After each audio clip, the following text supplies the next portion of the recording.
Hey guys, आज के इस वीडियो में बात करेंगे टेरा लूना के बारे में। और टेरा लूना के साथ जो कुछ भी हुआ है पिछले कुछ दिनों के अंदर वो बहुत ही ज़्यादा दुखद है, लेकिन उससे भी ज़्यादा बुरा हुआ है उनके इन्वेस्टर के साथ। जी हाँ दोस्तों, यहाँ पे बहुत सारे लोगों ने सुसाइड अटेम्प्ट करने की कोशिश की क्योंकि लोगों ने यहाँ पे अपनी लाइफ सेविंग इसके अंदर लगा दी थी। और जैसा कि हम सबको पता है, जो टोकन की जो वैल्यू है वो 100% डाउन चली गई थी। इनफैक्ट टेरा लूना के एक इन्वेस्टर्स ने टेरा लूना के फाउंडर के घर में घुसने की कोशिश भी की, उनके फैमिली को हर्ट करने की भी कोशिश की, क्योंकि उस आदमी ने 2.3 मिलियन यूएस डॉलर का लॉस उठाया था इस क्रैश के दौरान।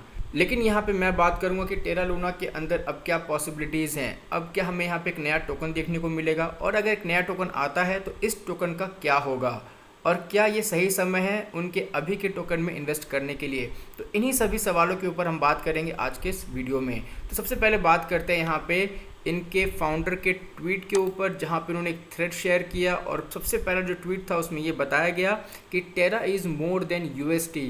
तो इसी ट्वीट से साफ साफ हो जाता है कि यहाँ पे जो इनके फाउंडर हैं वो टेरा को ज़्यादा प्रेफरेंस दे रहे हैं यूएसटी के मुकाबले। यानी कि अगर यहाँ पे इनका कोई प्लान है जिसके बारे में आपसे थोड़ी देर में बात करूंगा, उस प्लान के अंदर टेरा ही मेन टोकन होगा, यूएसटी नहीं होगा। तो अगर आपने ऑलरेडी इस थ्रेड को पढ़ लिया तो आपको पता है कि यहाँ पे उन्होंने एक प्रपोजल प्रपोज किया है, और अगर ये प्रपोजल पास हो जाता है तो यहाँ पे हमें एक हार्ड फोक देखने को मिलेगा, जहाँ पे एक नया टोकन आएगा। और जो करंट टोकन है वो कहलाएगा यहाँ पे टेरा क्लासिक, और जिसका सिंबल होगा लूना क्लासिक। तो जी हाँ दोस्तों, यहाँ पे आपको करना क्या है, तो यहाँ पे आपको कुछ नहीं करना है। बेसिकली इनकी टीम ने एक प्रपोज़ल प्रपोज किया है, और अगर वो प्रपोज़ल पास हो जाता है तो यहाँ पे इस टोकन का हार्ड फोक कर दिया जाएगा, और जो करंट टोकन है वो कहलाएगा टेरा क्लासिक, और जो नया टोकन होगा वो कहलाएगा सिर्फ टेरा। और करंट टोकन का जो सिंबल होगा वो कहलाएगा लूना क्लासिक, और जो नया टोकन आएगा हार्ड फोक के बाद वो कहलाएगा सिर्फ लूना। और हार्ड फोक के बाद जो नया टोकन आएगा उसके अंदर यूएसटी नहीं रहेगा। जी हाँ दोस्तों, उस इकोसिस्टम के अंदर से यूएसटी को हटा दिया जाएगा। और जो यूएसटी, जैसा कि आपको पता है, ये इनका स्टेबल कॉइन था जो कि पेग था यूएस डॉलर के साथ, और इसे बैक किया गया था एल्गोरिथम के थ्रू, जहां पर यूएसडीटी, यूएसडीसी और बीयूएसडी बैक्ड हैं फिएट करेंसी के थ्रू। वहीं पे यूएसटी पहला ऐसा स्टेबल कॉइन था जो एल्गोरिथम के थ्रू बैक किया गया था, और हम सब ने देखा है कि उसका क्या हाल हुआ है। तो इस प्रपोजल में ये कहा गया है कि जो करंट चेन है वो कंटिन्यू की जाएगी एज अ टेरा क्लासिक, और जो होल्डर्स होंगे लूना के क्लासिक चेन के ऊपर, उन्हें यहाँ पे एयर ड्रॉप में नया टोकन रिसीव किया जाएगा। और जो नया टोकन है वो अभी अंडर प्लान है, और अभी प्रपोजल ऑलरेडी प्रपोज कर दिया गया है। तो यहाँ पे अगर मेजॉरिटी ऑफ नेटवर्क वैलिडेटर इसे पास कर देते हैं तो ये अपने नए टोकन को, अपने नए चेन को 27 मई को लॉन्च कर सकते हैं, यानी कि आज से 10 दिनों के बाद। लेकिन यहाँ पे बहुत सारे जो लोग हैं वो इस नए चेन को सपोर्ट नहीं कर रहे हैं। उन्हें लगता है कि ये उनके साथ नाइंसाफ़ी होगी, क्योंकि बहुत सारे लोगों ने यहाँ पे करंट लूना को बाय किया है कौड़ियों के दाम में, मतलब कि बहुत ही कम प्राइस में, जहाँ पे असली जो होल्डर्स थे उन्होंने $50, $80, $100 पे बाय किया था।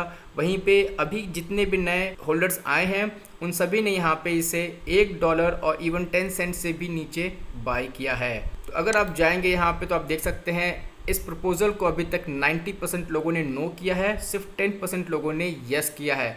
इसके अलावा यहाँ पे यूएसटी होल्डर के लिए भी एक छोटी सी गुड न्यूज़ कह सकते हैं, और वो ये है कि जैसा कि हमें पता है कि इस समय लूना फाउंडेशन ने करीब करीब 80,000 बिटकॉइन को सेल किया था, ताकि वो अपने स्टेबल कॉइन यूएसटी को दोबारा से पैक कर पाएँ $1 के बराबर।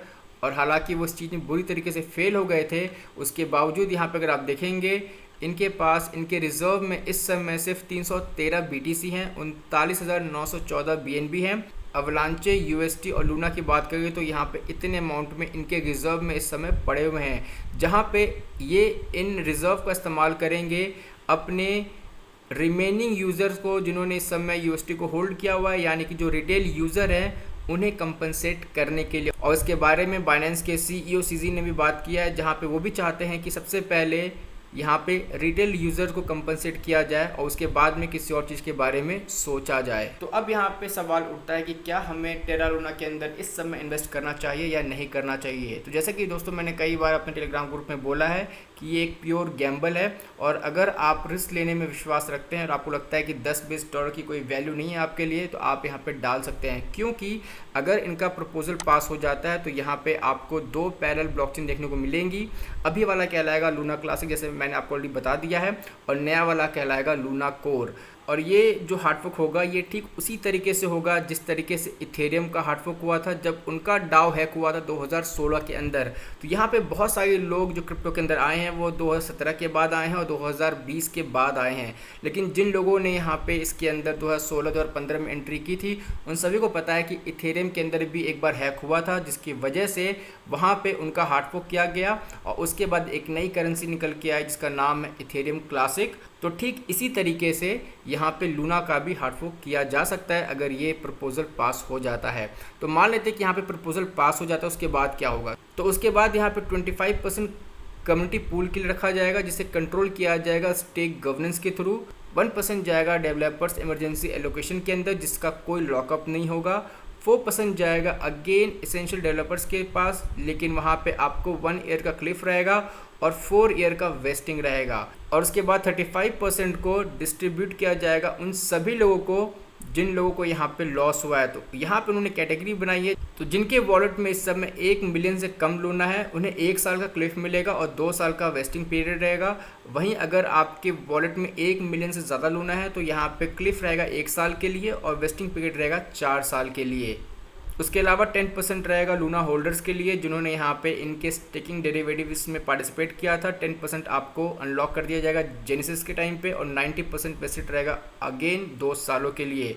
और जो 25% है वो जाएगा यूएसटी होल्डर्स के पास और यहाँ पे भी आपको 10% स्टार्टिंग में मिल जाएगा और बाकी का 2 साल के लिए वेस्टिंग पीरियड में रहेगा।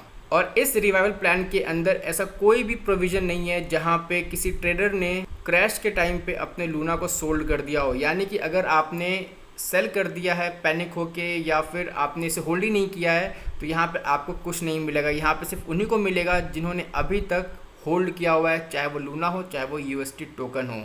और जो हार्डफोक का जो प्रपोजल है उसकी वोटिंग स्टार्ट होगी 18 मई को, यानी कल से यहाँ पे वोटिंग स्टार्ट होगी। तो आप सोच रहे हो कि मैंने यहाँ पे किस वोटिंग की बात की थी, तो बेसिकली दोस्तों ये एक प्रीलिमिनरी पोल है जिसे अगोरा फोरम ने स्टार्ट किया था जहाँ पे लोगों ने 90% इसके अगेंस्ट वोट किया है। लेकिन अब ये देखना है कि टेरा कम्युनिटी के जो असली वोटर्स हैं, असली वैलिडेटर्स हैं, वो यहाँ पे किस तरह वोट करते हैं, तो वो देखना काफ़ी दिलचस्प होगा। वहीं पे कुछ लोग ऐसे भी हैं जो इस हार्डफोक के खिलाफ है। उन्हें लगता है कि यहाँ पे टोकन को बर्न कर देना चाहिए क्योंकि जो भी यहाँ पे नए टोकन मिंट किए गए हैं आप उसे बर्न कर दे और इससे डिफ्लेशनरी टोकन अनाउंस कर दे।